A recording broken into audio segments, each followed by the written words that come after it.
lucid dreamers. Usually I know what I'm gonna say in these videos, but I think there's a storm going on outside, and it's a really great metaphor for how I'm feeling, after this past week. I think I had to really take a good look at myself in the mirror this past week. Week 5 being recovering a sense of possibility. This week you are being asked to examine your payoffs in remaining stuck. You will explore how you curtail your own possibilities by placing limits on the good you can receive. You will examine the cost of settling for appearing good instead of being authentic. You may find yourself thinking about radical changes, no longer ruling out your growth by making others the cause of your constriction. I won't lie, we've been doing that. I'm feeling very frustrated, not gonna lie. So usually I know how these videos are gonna go. I come on here and I bare my soul every single time, but I can usually tell where this is gonna go. But I can tell because I'm so frustrated with everything that's happening. And I guess we'd call it growing pains, right? Who knows? But I guess let me start with a sense of possibility. I've always been someone who believes that anything is possible. I don't think anyone in this world would ever be able to tell me that something can't happen. I always tell people that the best example of this is if someone asked me today, can human beings fly, right? My answer to that is, I've never seen one fly. It's not a straight no. You know what I mean? Because everyone will believe that human beings can't fly until the day a human being flies. You know what I'm trying to say? It's the, 4-minute mile, all that stuff. It's everything. We place so many limits on this world when we forget that it was made by a limitless God. And as someone who's always believed that things are possible, it's frustrating to live as someone who also gets in his own way every single time he wants to do the impossible. Yeah? I think half the reason, half of me being frustrated is with myself, and the other half is being frustrated with, let me put it like this. Half of it is me being frustrated with how I let myself get in my own way of being authentic to who I am, to what I want to do, to the things that I love, to the things I want to achieve. And half of it is me being frustrated with myself for allowing other people to get in the way of me being authentic to the things that I want to do, to the things that I want to achieve, to how I want to spend my time, right? That's the self view and the external view. So the beginning of this chapter focused on limits, which is what I touched on earlier about placing limits on God. And I love this so much. I remember reading it and thinking, man, I gotta read this when I do the weekly check-in, right? One of the chief barriers to accepting God's generosity is our limited notion of what we are in fact able to accomplish. We may tune into the voice of the Creator within, hear a message, and then discount it as crazy or impossible. On the one hand, we take ourselves very seriously and don't want to look like idiots pursuing some patently grandiose scheme. On the other hand, we don't take ourselves or God seriously enough, and so we define as grandiose many schemes that, with God's help, may fall well within our grasp. Remembering that God is my source, we are in the spiritual position of having an unlimited bank account. Most of us never consider how powerful the Creator really is. Instead, we draw very limited amounts of the power available to us. We decide how powerful God is for us. We unconsciously set a limit on how much God can give us or help us. We are stingy with ourselves, and if we receive a gift beyond our imagining, we often send it back. There's this other part that goes, first of all, we must believe that we are allowed to wait for it. My favorite quote from this chapter is, "Pray to catch the bus, then run as fast as you can." For this to happen, first of all, we must believe that we are allowed to catch the bus. We come to recognize that God is unlimited in supply and that everyone has equal access. This begins to clear up guilt about having or getting too much. Since everyone can draw on the universal supply, we deprive no one with our abundance. If we learn to think of receiving God's good as being an act of worship, cooperating with God's plan to manifest goodness in our lives, we can begin to let go of having to sabotage ourselves. Pray to catch the bus. Pray to catch the bus, then run as fast as you can. I think I'm the type of person who's never gonna think that they're running fast enough after the bus. And I see it all the time, especially recently, in recent years. I'm naturally competitive. And in recent years, I remember telling myself, I'm gonna allow myself to be that again. Because I remember I used to suppress that. Because it got to a stage where the people around me didn't want me to win. They did not want me to win, right? Like, we'd sit down to play a game and I'm cool as long as that dude doesn't win. As long as Tino doesn't win, I'm good. Why? Not because, I throw the table or, anything like that, but because I always play to win. I always play to win, and I just wanted it to be fun for everybody. So I said, hey, yo, let me relax. I don't always gotta win. Just play, But I told myself, how you do anything is how you do everything. So sorry for the people who don't want to win. I'm gonna play to win every single time. Especially when people start talking, And my friends know that very well. People around me know that very well. Don't start talking. I'm gonna start playing to win. I'm gonna start playing to win. I'm gonna start taking it serious, right? I never want to look back one day, knowing that version of me already exists. And he's looking at how I'm spending my time now and going, why? Because there's so much in me. Where it is written that we are made in the image of God. God breathed life into us. His abundant spirit, his Holy Spirit lives inside of us, right? The same spirit that rose Christ from the dead. I am not a creator of my own accord. I'm a creator because God breathed his life into my being, as he did every single one of us, and gave us the ability and the freedom to make things, to do things, to achieve things, right?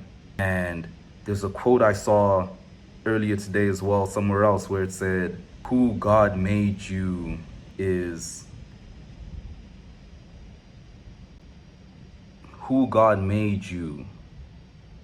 his gift to you. Who you become is your gift back to God, right? In saying that, again, I have this understanding that I always have been, I always am, and I always will be lucid forever. But I am learning that. I'm in the act of being that. Being who I am is a journey, and being who I am is an act of worship to God. Everything that is good in me comes from him. Everything good. And so how do I lean into that? And why would I ever want to suppress that? Why would I ever want to hold back from expressing myself, from doing the things that come naturally to me, from pursuing the things that I feel were put here for me to oversee, for me to be a steward of, I gotta keep running. I gotta keep running. And no excuse is good enough. Because what do you do when God asks you, what did you do with, all these things I gave you? And you go up. Sometimes I feel like I'm being hard on myself, but as much as I'm learning to have the hard conversations with the people around me, I'm also learning to have the hard conversations with myself and with God. And so that takes me to the second half of what I've been frustrated about, is what Julie calls the virtue trap. The virtue trap is essentially, am I living how I feel I should be living, or am I living as I am? There's a difference between being good and being nice, right? The good part of me knows that I am on this earth to be a servant. I'm on this earth to love, to support, to garner trust with the people around me, to teach, to learn, to be there for the people that I care about. And I want to do that as much as I can. I have no qualms about doing that. But this nice thing is a problem, because this nice thing results in you having this internal moral dilemma of, oh no, but I have to do that because that would be the nice thing to do. Or people expect me to do this for them, so I have to do that for them, right? And the thing that keeps ringing in my mind over and over again this past week is, I'm not here to make life easier for people. I'm not here to make life easier for people, to go out of my way to do that. I'm here to love people and to support them and to be there for them, man. But I have to start making sure that, like, and there's so much duality to it, which is why I feel like I've been struggling with it so much, because on the one hand, like, I know there's this abundance of who I am and what I have, because the source of where I come from, of what made me, is abundant. And at the same time, you gotta protect your energy, right? Like, you gotta protect your energy so that you can continue to pour that abundance out into the world. But you have to teach people how to treat you in order to do that properly. And I will no longer allow people to impose their beliefs on me. Impose. We can have a conversation about it. I want to learn, and I also want to teach. But I will never allow anyone to impose their beliefs on me, their feelings on me, their needs onto me, right? Do not assume things of me. Do not try to make me feel bad for being who I am. All that. These things are the things that block me from doing everything that I need to do here in my studio, in the world, at home, in my family, in my relationships with the people that I love, my friends, my family, everything.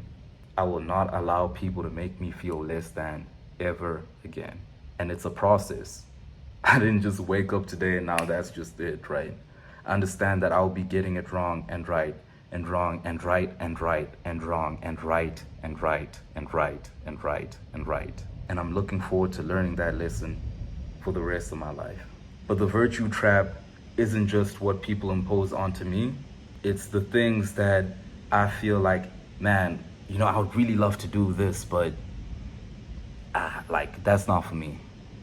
I really want to do that, but people from where I am, they don't do that. The limitations, man, the limitations. That's most of the exercises that we did this week. And I tried my best to stay with my morning pages this week.